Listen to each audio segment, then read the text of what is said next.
Desde la frecuencia de Radio Independencia, damos inicio al programa Síntesis Semanal, programa de análisis de la realidad internacional, nacional y local.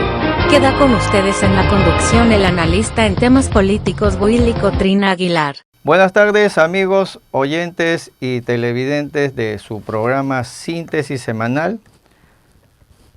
Programa que se transmite todos los sábados desde la frecuencia 1550 en AM de Radio Independencia, la radio del folclore. También saludando a nuestros amigos oyentes de Radio Huánuco, que se transmite por el 94.7 de la FM para la zona de Chiclayo, Tarapoto y Tocache. En la conducción quien les saluda, Willy Cotrina Aguilar, y en los controles, Marino Valladares. Una vez más amigos, para dar inicio a nuestro programa Síntesis Semanal de hoy 27 de marzo del año 2021. Como siempre lo hemos señalado amigos, en esta última semana nuestro planeta ha realizado 7 vueltas sobre su eje imaginario y nos trae novedades que hoy vamos a comentar. Anunciamos que vamos a tratar algunos temas de carácter nacional referidos al gobierno transitorio y también una queja de un oyente contra el Indecopi, que ya lo vamos a explicar en el bloque final. Vamos amigos con la efemérides de lo ocurrido un día como hoy, 27 de marzo. Nos trasladamos a los Estados Unidos, al año 1915, para tratar el tema Mary Malone. ¿Qué ocurrió con esta ciudadana? Ella fue inmigrante irlandesa que llegó a los Estados Unidos principalmente para trabajar. Ella trabajó de cocinera, pero ella cargaba las bacterias de la fiebre tifoidea.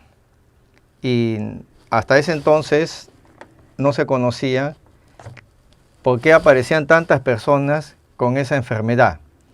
Y entonces se realizó una investigación y se descubrió que una ciudadana era la que estaba contagiando a las demás personas a través de los alimentos. Porque esta ciudadana, Mary Malone, trabajaba de cocinera y cada vez que enfermaban los integrantes de ese domicilio, de esa vivienda, ella se retiraba del lugar para pasar a trabajar en otra vivienda, igual, de cocinera, y continuaba contagiando a las personas a través de los alimentos.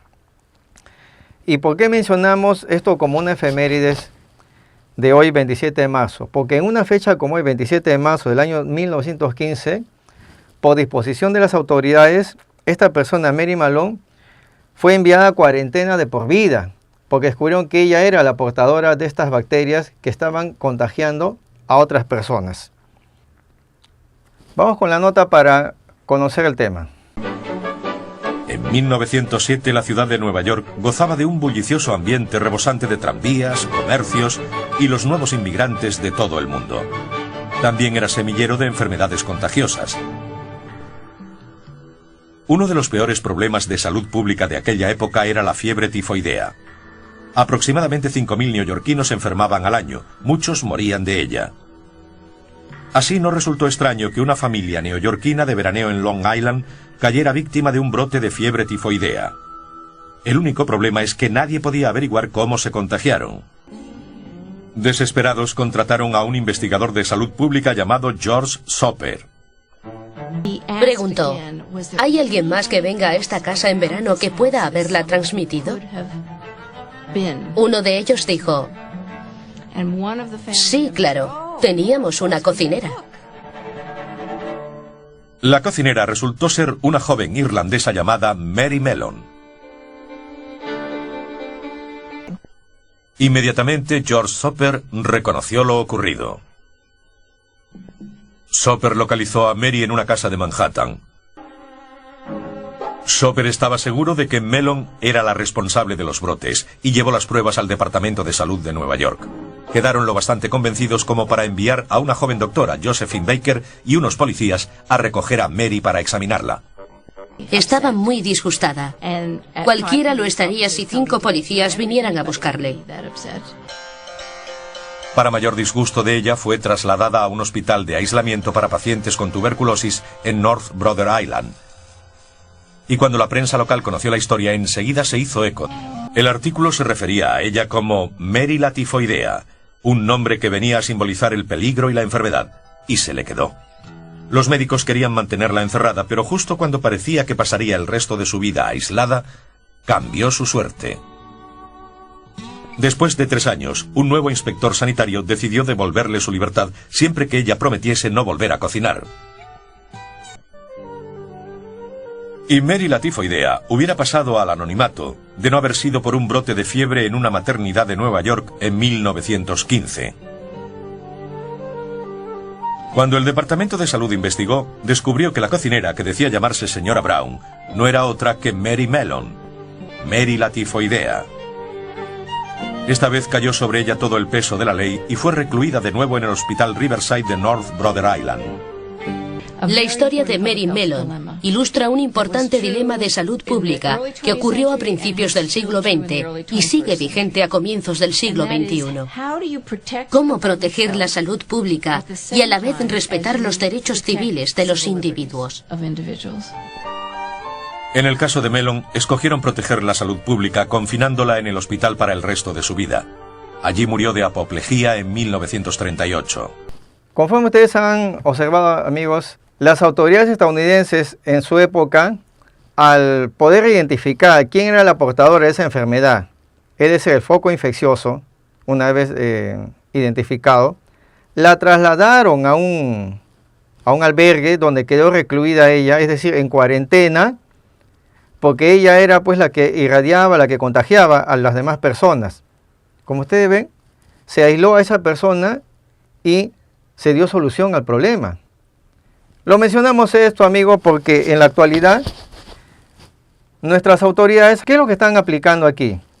Están aplicando cuarentena a todos. Y esto entonces nos lleva a la pregunta, pero si la práctica habitual es que solamente se aísle a la persona que está infectada, que carga la enfermedad, ¿por qué no se aplican cuarentena a todos? Y esto curiosamente ocurre en otros países también, y la OMS, esa institución represiva llamada Organización Mundial de la Salud, es la que fomenta esto. Cuarentena para todos. Increíble. Algún día tendrán que explicar esto a los tribunales de justicia. Entonces, vean cómo este tema sanitario fue resuelto en su época, en los Estados Unidos, con este caso de Mary Mellon, fue resuelto aislando a la persona. En ningún momento se dispuso, suspensión de garantías, toque de queda, uso de mascarillas, distanciamiento, aislamiento social. No se dispuso ninguna de esas medidas. Entonces, tenemos mucho que conocer aquí para luego entender cómo estas autoridades vienen imponiendo a la población el miedo y de ese modo tenernos sometidos. Eso es lo que están haciendo, ¿no?, las grandes corporaciones a nivel mundial, ¿no? Tratar de imponernos un nuevo orden mundial, pero en base a estos mecanismos, en base al miedo, a la preocupación, al estrés, a la privación de nuestros derechos. Es preocupante esta nota. Seguimos, amigos, con las efemérides de acontecimientos ocurrido un día como hoy, 27 de marzo. Seguimos en los Estados Unidos. En 1973 ocurrió un episodio en el mundo cinematográfico. En esa fecha, un día como hoy, 27 de marzo, se realizaba la ceremonia de entrega de los Oscar. Mejor película, mejor guión, mejor actriz, mejor actor. Toda una lista de galardones. Cuando se anunció que entre los nominados se encontraba el actor Marlon Brando, aquí ocurre un episodio que es recordado en la historia porque tuvo una connotación con el aspecto político, el aspecto social de dicha nación, principalmente por la forma en que eran tratadas los indígenas originarios de ese territorio, Por historia ustedes saben, ¿no? Cuando los ingleses llegaron, hace algo más de 200 años, esos territorios que ahora es los Estados Unidos ya estaban poblados por tribus, ¿no? Distintas tribus, Apache, los Dakota, Moicanos. Entonces, ellos fueron, víctimas de estos colonos ingleses que los avasallaron y les fueron quitando territorio. Un material fílmico que nos explica mucho esto es esta serie El Gran Chaparral, donde se observa este personaje Leif Erikson, este actor, Leif Erikson, que protagoniza a John Cannon. Se observa en diversos capítulos cómo él se ve obligado a negociar con los apaches, principalmente por el tema de tierras. Es decir, ese problema de tierras, de los indígenas originarios, subsiste en los Estados Unidos. Y en su oportunidad, en este episodio, en 1973, Marlon Brando se solidarizó con las tribus indígenas y ahora vamos a conocer qué postura asumió. Miren, Marlon Brando estaba nominado conjuntamente con 4 actores famosos de aquella época, pero él anunció algo. Él, en primer lugar, anunció a la Academia Cinematográfica de Hollywood que él no acudirá a la ceremonia. Bueno, no era nada raro porque hay muchos actores que no pudiendo acudir encargan a otra persona que los represente a recoger la estatuilla. Pero no estaba previsto que, de ser favorecido con la entrega del Oscar, porque aclaramos, él estaba nominado con 4 actores más, pero el hecho de ser nominado no significa que ya ganó el Oscar, porque esa noche, en la ceremonia, de entre los 5 nominados se elige a uno, pero él ya lo tuvo previsto. Si es favorecido con este galardón a mejor actor, ya él tenía preparado un discurso que le entregó a su representante.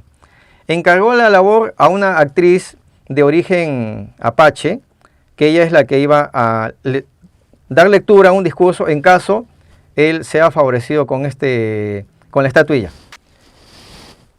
Esto ocurrió, amigos, en 1973, un día como hoy, 20 de marzo, en la ceremonia de entrega del Oscar.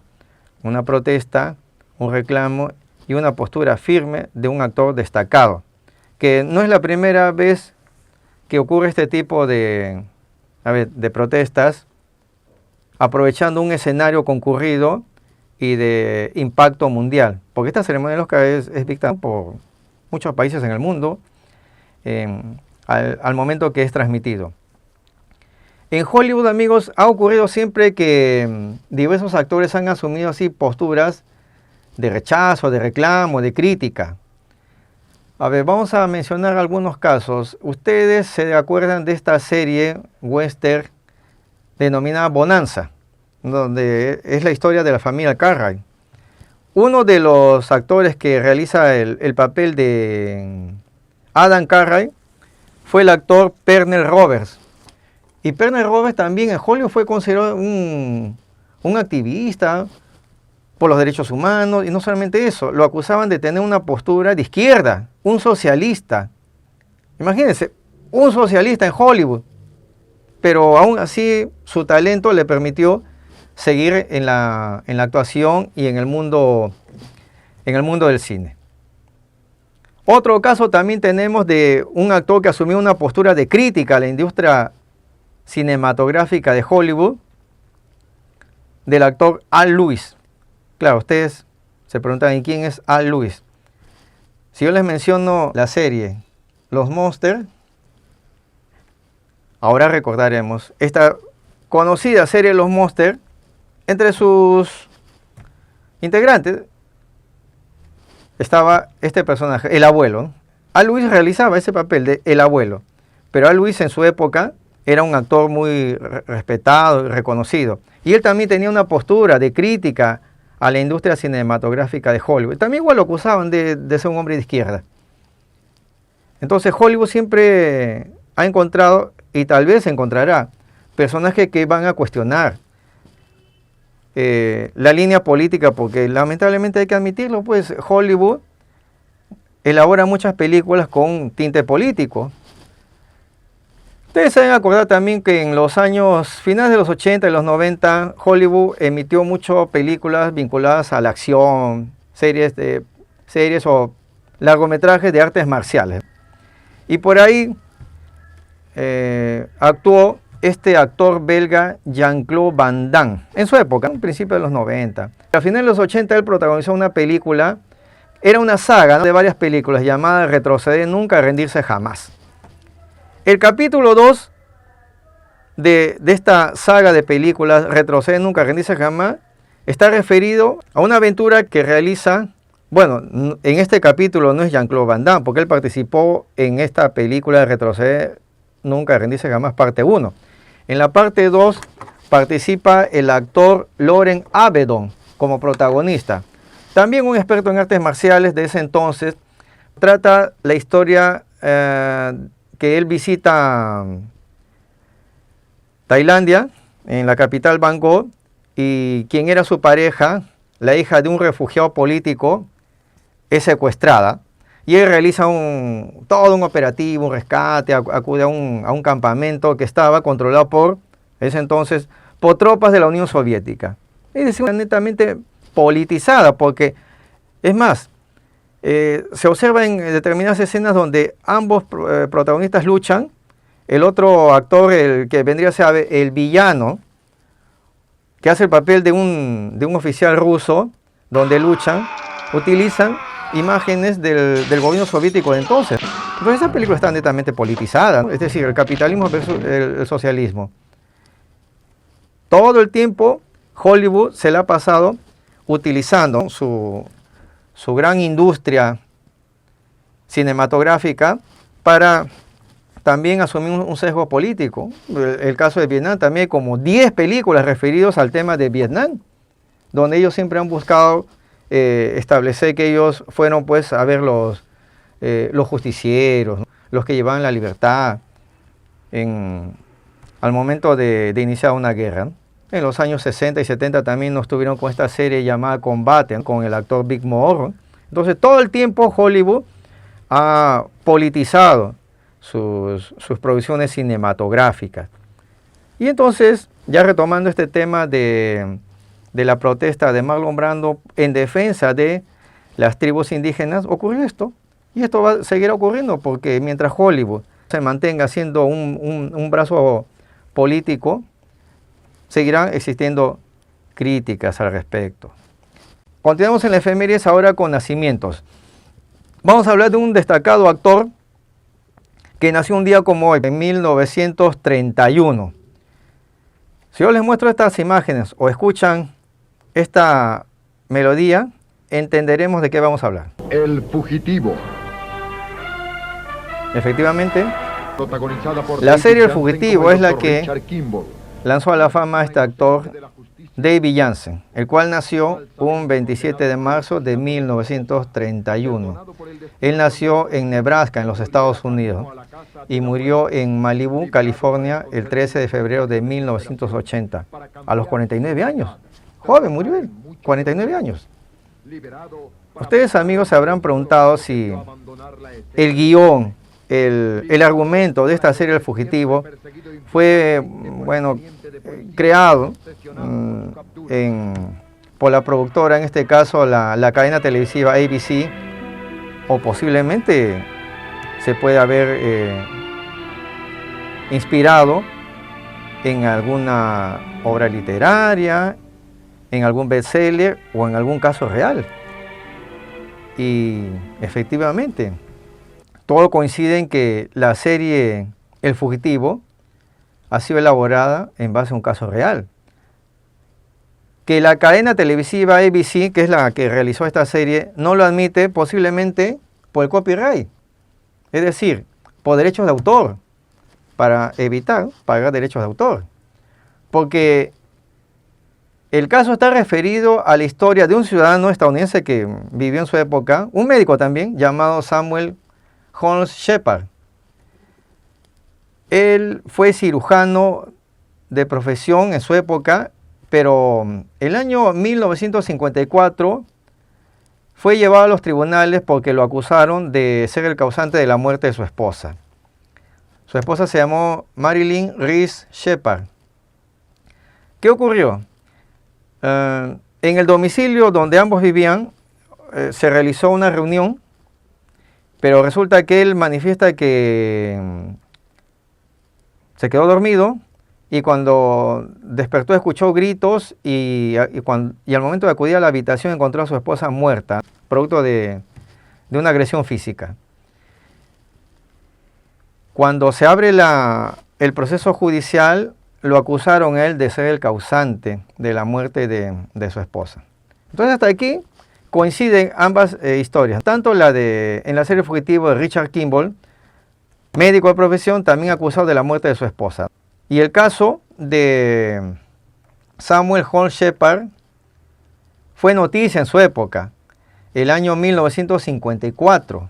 Se difundió en los periódicos, en la televisión de ese entonces. Alguna diferencia que puede haber existido es que mientras que en la serie Fugitivo, Richard Kimball logra escapar cuando era trasladado ya para su ejecución, ocurre un accidente de tren y él logra escapar para buscar al hombre manco que le permitiría demostrar que él no fue el causante de la muerte de su esposa. Con Samuel Holmes Shepard no ocurrió eso, porque él sí fue encarcelado.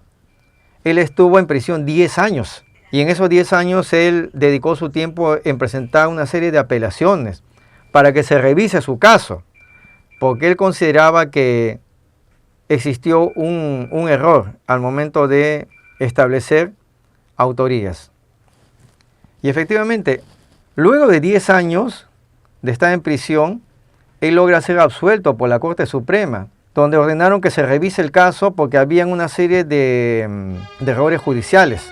Ahora, la historia de Samuel Holmes Shepard resultó luego muy lamentable porque él, durante esos 10 años de no haber ejercido la profesión de médico, luego cuando intentó reincorporarse a su tarea habitual, no le fue bien porque él logró prestar servicios en un hospital donde al momento de una intervención quirúrgica 2 pacientes murieron. Y entonces él fue demandado, ¿no?, por la familia, ¿no? Entonces su situación se fue complicando. Luego se dedicó mucho al consumo de bebidas alcohólicas, ¿no? Deterioró su salud. Y a los pocos años él murió. Murió en 1970. Entonces, muy lamentable el final de este personaje, que, indicamos, se trataría del argumento que inspiró a esta serie televisiva El Fugitivo. Ahora, amigos, pasamos al bloque de internacionales. Nos trasladamos a la República de Argentina, porque el gobierno del presidente Alberto Fernández ha anunciado, y ya Cancillería lo ha oficializado recientemente esta semana, que se retiran como integrantes del denominado Grupo de Lima.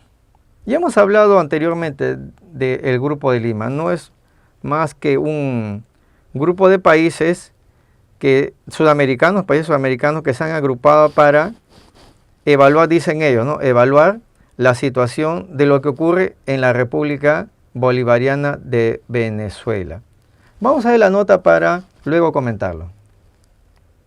La Cancillería difundió este comunicado mediante el cual informa que a partir de hoy ya la Argentina deja de formar parte del Grupo de Lima, este grupo conformado en su momento e impulsado por los gobiernos de derecha de la región, y que hay que decir en estos últimos años sobre todo está de hecho mayor impulsado por los gobiernos de Bolsonaro en Brasil o de Iván Duque en Colombia, pero que también forman parte, como decimos, otros países, otros 14 países de la región. Argentina, como decimos, a partir de hoy ya no, por esta decisión de la Cancillería, que dice en su comunicado que las acciones del grupo han buscado aislar en realidad al gobierno de Venezuela y que no han conducido a nada en estos últimos años. Pero dice además el comunicado que se ha permitido la oposición a la oposición venezolana, sin nombrarlo, pero haciendo clara referencia a Juan Guaidó, el ex autoproclamado presidente de Venezuela y opositor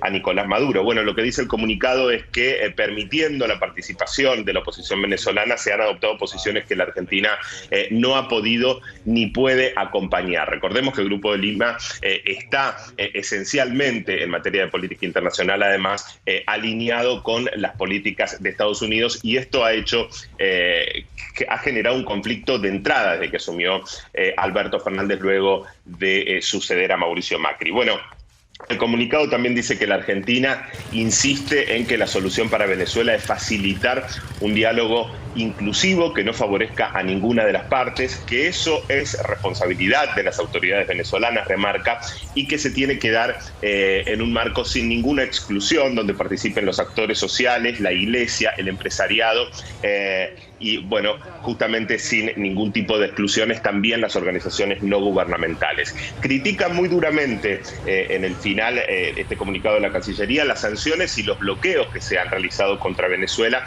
y los intentos de desestabilización en el año 2020 que han agravado, dice, la situación de la población más vulnerable, pero que además han afectado los derechos humanos de los venezolanos, teniendo en cuenta además el grave contexto de pandemia que ha azotado tan fuertemente a la región. Por todas estas decisiones, entonces, por todos estos argumentos, la Argentina ya no va a formar parte del Grupo de Lima. Entonces, la cadena televisiva Russia Today nos informa lo que ya se ha dispuesto. El gobierno de Argentina se retira de este insólito denominado Grupo de Lima. Y aquí tenemos que hacer un comentario al respecto, principalmente de llamado al gobierno transitorio de Francisco Sagasti. Nosotros hemos advertido ya en programas anteriores que el panorama político en nuestra región, en Sudamérica, está variando. Los gobiernos de derecha que antes existían ya no están en determinados países. En Bolivia, la dictadora Yanine Áñez, una neoliberal a ultranza, ya no gobierna dicho país. Ahora quien está en el gobierno es un gobierno socialista a cargo del presidente Luis Arce. Y ellos ya han dispuesto también retirarse del Grupo de Lima. Y eso posiblemente va a ocurrir en Ecuador, porque en Ecuador está en un proceso electoral donde también este 11 de abril van a segunda vuelta electoral.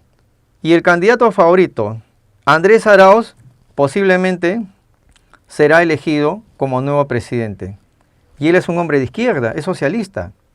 Y va a ocurrir que también es oportunidad, al momento de instaurarse un nuevo gobierno socialista en Ecuador, van a retirar también a sus integrantes del Grupo de Lima.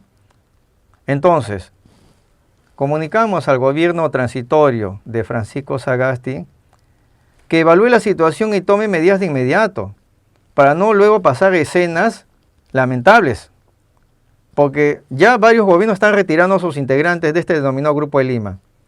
Y antes que el señor Francisco Sagasti se quede solo en el Grupo de Lima, tome las precauciones y no consienta que todo el tiempo el Departamento de Estado de los Estados Unidos sea quien da las órdenes. Es un pedido que realizamos a nuestro gobierno porque debemos marchar al ritmo de las circunstancias. Hay un cambio en el panorama político regional y nuestro gobierno tiene el deber también de actuar de acuerdo a esas nuevas circunstancias. Amigos, vamos a una pausa porque estamos terminando la primera media hora y volvemos de inmediato. Retornamos ya ahora en la segunda media hora de nuestro programa Síntesis Semanal. Como siempre, recordándoles que estamos transmitiendo desde la frecuencia 1550 en AM de Radio Independencia en simultáneo con Radio Huánuco, transmitiendo desde nuestra sede en la ciudad de Lima, capital de Perú. En la conducción, Willy Cotrina Aguilar y en los controles, Marino Valladares. Vamos a pasar, amigos, ahora a nuestro bloque de nacionales. Esta vez vamos a realizar un análisis sobre la situación del gobierno transitorio de Francisco Sagasti. En programas anteriores, cuando nosotros hemos emitido pronunciamientos y en base a análisis de algunos funcionarios del gobierno peruano, hemos sido precisos al momento de señalar hechos. Esta vez vamos a tratar la situación de la actual presidenta del Consejo de Ministros, la señora Violeta Bermúdez. Y nosotros cuando hablamos de manera concreta sobre un funcionario es porque contamos con el sustento debido. Y efectivamente, esta semana la señora Violeta Bermúdez, con las cosas que ha mencionado, con lo que ha señalado, la verdad que ya nos causa preocupación. Y tenemos que advertir a nuestros oyentes que el gobierno tiene que hacer cambios en su gabinete. De lo contrario, nuestra situación como país se va a complicar. Vamos al tema. Este miércoles 24, la presidenta del Consejo de Ministros, Violeta Bermúdez, brindó una conferencia de prensa. Miércoles 24, aproximadamente 5 de la tarde, ¿no?, en la ciudad de Lima. Y nosotros hemos observado que en su presentación ante la prensa está en una situación que preocupa. Vamos con el primer punto. Hemos observado que la señora presidenta del Consejo de Ministros posiblemente no se encuentre bien de salud.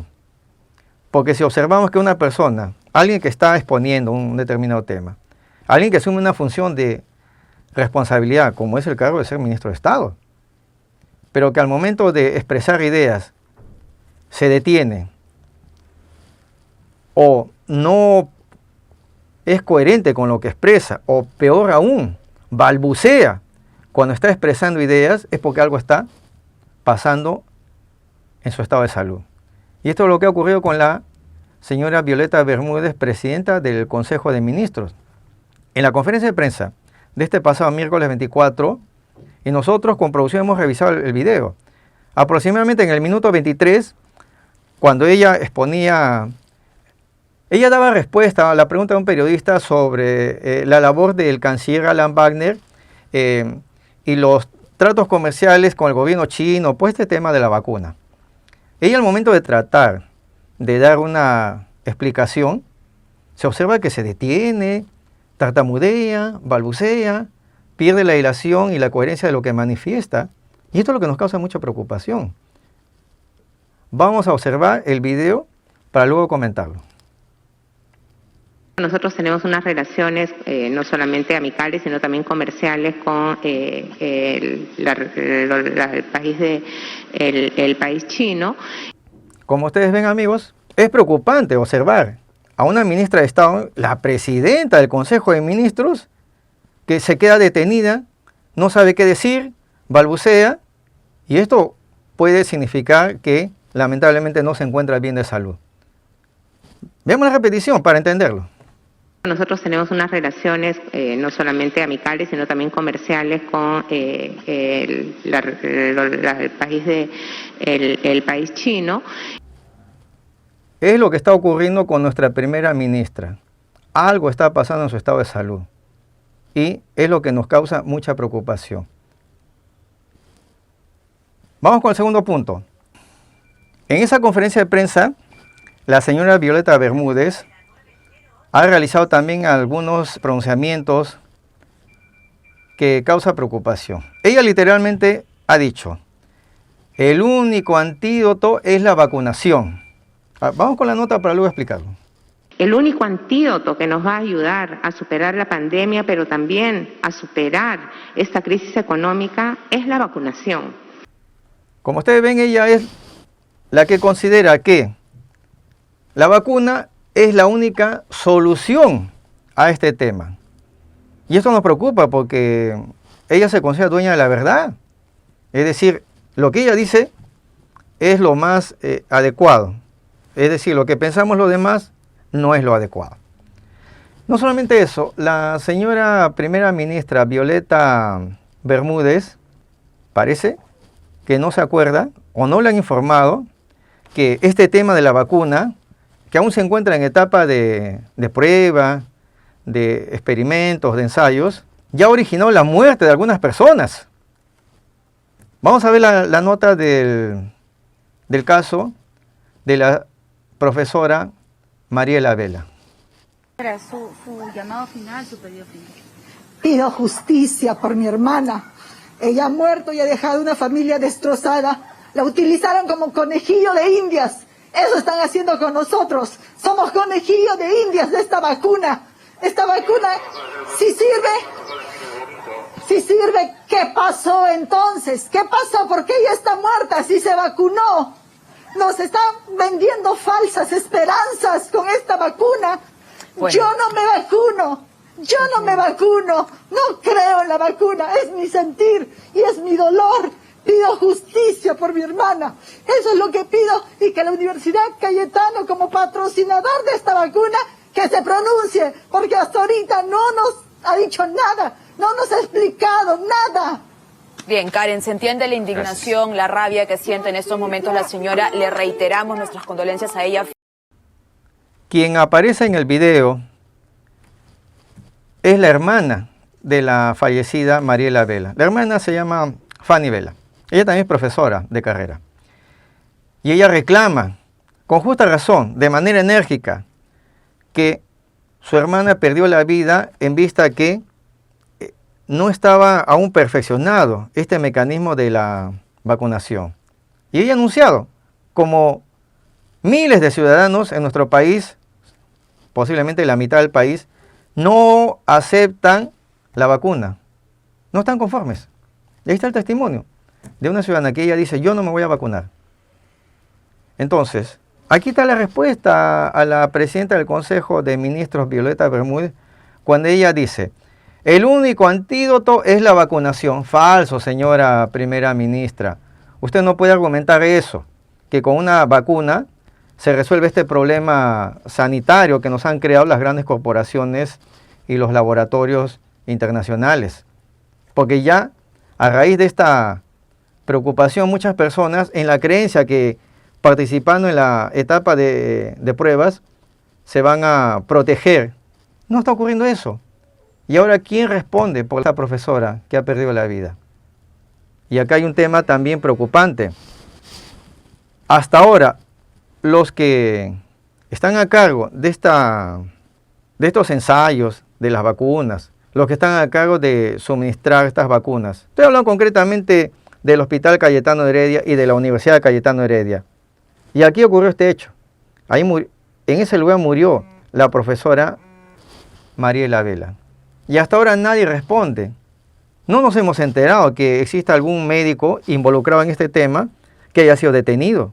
Entonces, ¿por qué esa impunidad hacia estos médicos irresponsables, insensibles, que muere una persona y para ellos todo sigue igual? Siguen declarando ante los medios, lamentablemente un sector de la prensa que también consiente esto. Entonces, esta es la respuesta a la primera ministra Violeta Bermúdez cuando dice, el único antídoto es la vacunación. No compartimos esa opinión, sobre todo porque la ciudadana que hemos visto en esta nota rechaza contundentemente el uso de la vacuna. Y ella, así como miles de peruanos, no están conformes con el uso de las vacunas. Vamos con un tercer punto, un tercer fundamento, por el cual consideramos la señora Violeta Bermúdez no es la idónea para el cargo. En su conferencia de prensa de este pasado miércoles 24, también dijo lo siguiente: se debe aplicar el distanciamiento y evitar la aglomeración. Vamos con la nota para ver en qué momento lo dijo eso. El distanciamiento físico, el estar en lugares donde haya ventilación, evitar aglomeraciones y evidentemente reducir la movilidad. Muy bien, vamos a aclarar este tema. La señora primera ministra aconseja evitar la aglomeración. Y aquí tenemos que explicar algo. La señora primera ministra ha sido designada por el actual presidente interino, Francisco Sagasti. Francisco Sagasti es militante e integrante del denominado Partido Morado. Y nosotros debemos recordar que este Partido Morado es quien asume funciones de gobierno a raíz de acontecimientos ocurridos en noviembre del 2020. Vamos a explicarles la cronología para entender. Ustedes recordarán que un 9 de noviembre del año 2020, el Congreso de la República destituyó a Martín Vizcarra Cornejo. A raíz de esa situación, el Congreso de la República designó a quien entonces era el presidente del Poder Legislativo, Manuel Merino de Lama, como presidente interino de la República. Pero resulta que a los 6 días se vio obligado a renunciar. Pero él se vio obligado a renunciar porque se organizaron, y ya sabemos de quién viene esto, incluido el denominado Partido Morado, porque nosotros recordamos en imágenes que esa noche sale a protestar un personaje que aún es candidato presidencial, Guzmán, representante de este Partido Morado, a protestar en las calles. Y en ese momento, porque fue durante varios días que un sector de la población salía a protestar, iban en Lima, a la Plaza San Martín, a las calles céntricas, a protestar. Y estos canales de televisión privados de señal abierta difundían eso mañana, tarde y noche, ¿no? Que la gente salió a protestar, que se están pronunciando, que fuera Merino. Alguien preguntó en ese momento por la aglomeración de miles de personas que concurrían a estos lugares. Entonces, si nosotros enfocamos desde ese punto de vista y teniendo en cuenta que la primera ministra Violeta Bermúdez está señalando, y lo ha dicho últimamente en su conferencia de prensa de este pasado miércoles 24 de marzo, ella literalmente ha dicho, ¿no?, se debe aplicar el distanciamiento y evitar la aglomeración. Entonces, señora primera ministra, usted no entre en contradicciones, porque su presidente, Francisco Sagasti, fue el que se benefició con esas protestas, con esas aglomeraciones de personas en el mes de noviembre de 2020. Y a raíz de esas protestas, de esas aglomeraciones, el señor Francisco Sagasti, su jefe, llegó a la presidencia interina de nuestro país. Entonces, gran contradicción suya, señora presidenta del Consejo de Ministros, cuando dice se debe evitar la aglomeración. Y la aglomeración que su jefe fomentó en el mes de noviembre del 2020, ¿cómo explica eso usted? Esta es la tercera razón, amigos, por las cuales consideramos quien asume en este momento el cargo en la presidencia del Consejo de Ministros no es la persona idónea, porque incurre en contradicciones. Estamos viendo aquí. Vamos por el cuarto punto. También la presidenta del Consejo de Ministros esta semana en la conferencia de prensa del pasado miércoles 24 de marzo ha dicho lo siguiente: tenemos contratado 48 millones de vacunas. Vamos con la nota para entenderlo. Ya tenemos contratados 48 millones de dosis de vacunas que van a llegar a lo largo del 2021. Entonces, amigos, la primera ministra parece que tiene la idea de que todos, absolutamente todos en nuestro país aceptaremos la vacuna. Claro, ella calcula, a ver, somos aproximadamente 33 millones de peruanos y ella señala, bueno, hay que comprar una cantidad mayor a 33 millones. Entonces, están disponiendo, el gobierno peruano está disponiendo la compra de 48 millones de vacunas. Es decir, todos nos tenemos que vacunar. Pero, ¿se han preguntado si todos están de acuerdo? Esto ya parece una dictadura donde la señora presidenta del Consejo de Ministros pretende imponer que todos debemos aceptar la vacuna. ¿Y qué hay de aquellos que no están de acuerdo? Nosotros, aquí en Síntesis Semanal, con producción, que salimos constantemente a buscar la noticia en las calles, frecuentamos restaurantes, abordamos el transporte público, escuchamos a la población cuando se manifiestan y ellos dicen, yo no confío en la vacuna. Entonces, ¿con qué justificación el gobierno peruano está disponiendo la compra de 48 millones de vacunas? ¿Y qué va a pasar con las vacunas que no serán utilizadas? Ese dinero con el cual están pagando, que es de los impuestos que nosotros pagamos, parece que no le preocupa al actual gobierno, ese derroche de dinero.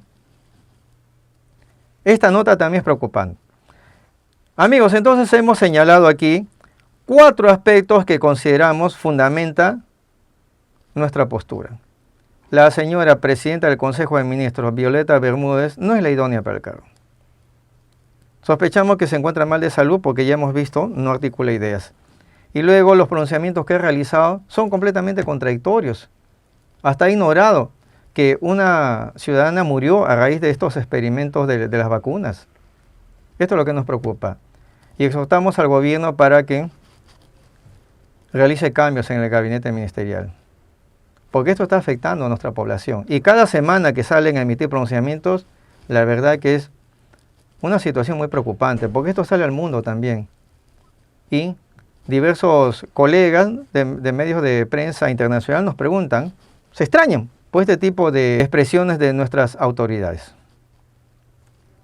Continuamos. En el tema de consultas legales, una de nuestras oyentes se ha comunicado con nosotros para manifestarnos su caso. Y es lo que habíamos dicho al principio. Vamos a tratar el tema del Indecopi. Indecopi es una entidad pública que atiende una serie de temas, principalmente de defensa del consumidor. Y este es el tema que vamos a atender y a poner atención. Porque ella primero nos cuenta su historia, ¿no? Ellas nos dicen, yo soy directora de un colegio inicial en el centro de Lima y uno de los alumnos, un niño, que constantemente acudía aquí con su madre, resulta que la madre del menor tiene un problema judicial, ¿no? Es decir, un problema de pareja, ¿no? Entre la madre y el padre biológico del menor. Ella me cuenta que en todo momento quien ha tomado los servicios del colegio, quien lleva al menor, quien lo recoge al menor, quien paga por los servicios es la madre del menor. Y se sorprendió cuando en una ocasión acudió al colegio de esta ciudadana el padre biológico. Acudió a pedir información, quería saber el avance de la educación que recibe el menor, la libreta de notas, una serie de pedidos. Ella se limitó a decirle que no puede dar la información porque el trato es con la madre. Y en vista de que este ciudadano no se sintió conforme con la atención que recibió, acudió al Indecopi. Y miren lo que ha hecho. Ha denunciado al colegio, según él, por infracciones a su derecho de consumidor. Entonces, uno se pregunta, ¿y qué derecho del consumidor ha sido afectado para el caso de este ciudadano? Vamos a explicar. Esto se ventiló en la Secretaría Técnica de la Comisión de Protección al Consumidor número 2 del Indecopi en la sede central. Número expediente 298 del 2019. Denunciante, Miguel Morocho Yucra. Denunciado, el Colegio Santa Patricia. El proceso se inició el 8 de marzo del año 2019. Y los hechos están referidos a incidentes que ocurrieron entre abril y mayo del año 2018. Ahora, ¿cuál es el argumento? Por la presunta infracción a la ley 29.571, Código de Protección y Defensa del Consumidor. En su oportunidad, cuando la ciudadana, nuestra oyente, de nombre Carmen Martínez, directora de este centro educativo inicial, nos mostró algunos documentos y nosotros pudimos observar que el denunciante de nombre Miguel Morocho Yucra no tiene ningún vínculo comercial con el colegio. Y mencionamos esto, amigos oyentes, para que presten atención, porque para acudir y reclamar o denunciar ante el Indecopi contra un determinado, sea establecimiento comercial o alguna institución, donde no hemos recibido una atención adecuada, quienes pueden ejercer esa acción de reclamo, de denuncia, son los que tuvieron un trato comercial con ese establecimiento. Es decir, a lo que ellos denominan consumidor final. Un consumidor final será pues aquel que acude a un restaurante y bueno, consume, ¿no?, un determinado producto y al momento de pagar le entregan un comprobante, ¿no?, una boleta, una factura. Con ese documento yo acredito que soy un consumidor de ese establecimiento. Pero si aparece una persona, por más que le cuente que en ese restaurante atienden mal, que el servicio es pésimo, si él no cuenta con un documento que acredite que ha tomado los servicios de ese establecimiento, no puede acudir al Indecopi, porque no va a ser considerado consumidor final. Y aquí ocurre esta insólita situación. Indecopi, de manera irregular, ha admitido a trámite la denuncia de este ciudadano que no cuenta con un solo documento, no cuenta con algún documento que acredite que él es consumidor de los servicios educativos de este colegio. Y nosotros ya, habiendo observado eso, consideramos que aquí Indecopi ha incurrido en un error grave y que esto va a generar la nulidad de ese proceso administrativo, porque les comento que el Código de Protección y Defensa del Consumidor, la Ley 29.571, en su artículo 108, establece de manera expresa quiénes son los que, ostentando la condición de consumidor final, pueden acudir y denunciar hechos, ¿no?, contra algún establecimiento comercial, ¿no? Y señalan de manera literal. Dice, primer caso, cuando el denunciante ostente la calidad de consumidor final, o contrariamente, no pueden acudir y denunciar ante el Indecopi si el que presenta la denuncia no acredita con algún documento la condición de consumidor final. Como hemos dicho, ¿no?, voy a un restaurante y me entregan un comprobante, sí soy un consumidor final. Pero si no cuento con ese recibo, no puedo reclamar, porque no tengo cómo acreditar documentariamente que tomé los servicios de ese establecimiento. En síntesis, se tiene que acreditar entonces que hubo una relación de consumo. Y como ustedes observan, en el caso de el reclamo contra este colegio, el padre biológico no es el consumidor final, sino la madre. Ella es la que paga los servicios porque ella cuenta con los recibos, ¿no? El colegio le emite unos comprobantes mensualmente por el pago de la enseñanza que recibe su menor hijo. Insólitamente, Indecopi admitió a trámite no solamente eso, ha culminado el proceso administrativo imponiendo una multa a este colegio, de aproximadamente 4.500 soles. Ahora viene la nota preocupante. Indecopi ha oficiado a entidades bancarias para que, de ser el caso, retengan esa suma de dinero de alguna cuenta bancaria que figura a nombre de este colegio. Y efectivamente, nuestra oyente preocupada nos ha manifestado que recientemente le han retenido vía embargo una suma no solamente de 4.500 superior a eso, como le vamos a explicar. Y aquí viene el otro tema. Hasta aquí estamos indicando que Indecopi ha incurrido en un abuso de autoridad porque ha admitido a trámite el reclamo de un ciudadano que no es consumidor final. Es decir, han violado de manera expresa un requisito establecido en la ley. Pero al momento que el ejecutor coactivo ha oficiado a las entidades bancarias para lo que ellos consideran un embargo, viene el otro capítulo de la historia.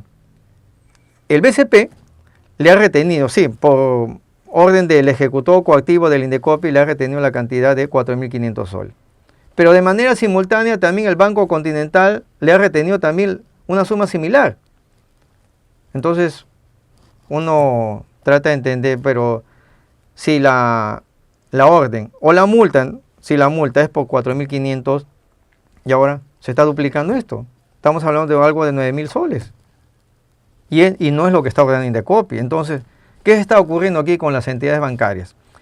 Cuando nuestra oyente nos comentó eso, nosotros le hemos indicado que se dirija a estas entidades bancarias y les diga, miren, ustedes dos no pueden cobrarme esa cantidad porque se está duplicando. Y Indecopi ha dispuesto solamente un embargo por 4.500. ¿Qué hacen los bancos? Estas dos entidades bancarias se mantienen diferentes, no le dan respuesta. ¿Quién es el perjudicado aquí? Esta institución educativa, que ya han perjudicado su mediano presupuesto porque son dos bancos que le están cobrando la misma cantidad y entre ellos no deciden a ver cuál de los dos es el que va a retener. Entonces a nuestra amiga oyente Carmen Martínez le recomendamos que inicie las acciones judiciales. Aquí tenemos un staff de abogados que van a estudiar el caso y se va a proceder con la acción legal. Primero, demandar al Indecopi para que se declare nulo esa resolución, porque han admitido a trámite la denuncia de un ciudadano que no es consumidor final, conforme ya lo hemos explicado, ¿no? Hay requisitos para ser considerado consumidor final. Segundo, el abuso también de estas dos entidades bancarias que están reteniendo la misma suma de dinero. Si la orden solamente retener una sola cantidad, aproximadamente 4.500 soles, pero son dos bancos que están reteniendo lo mismo. Y lo más preocupante es que no dan respuesta estas entidades bancarias. Entonces habrá que demandar también a estas entidades bancarias para que ante una autoridad judicial se esclarezca el tema. Y es preocupante eso porque todo parte a raíz de la negligencia del Indecopi. Y para conocer al Indecopi, le vamos a mostrar imágenes de quién es la actual presidenta del Indecopi. Estamos hablando de la señora Jania Pérez de Cuellar Lubienska, nombrada como jefa del Indecopi el 6 de agosto mediante Resolución Suprema 080 del 2020. ¿Quién era presidente de la República en ese entonces? El impresentable Martín Vizcarra Cornejo. Él la nombró a esta funcionaria jefa del Indecopi. Y miren cómo los vizcarristas siguen en las funciones permitiendo este tipo de atropellos contra ciudadanos. Una razón más para entender que tiene que haber cambios, también en la estructura burocrática del Estado.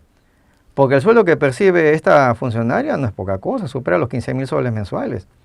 Para estas cosas, para perjudicar a los usuarios, realmente es preocupante esto, ¿no?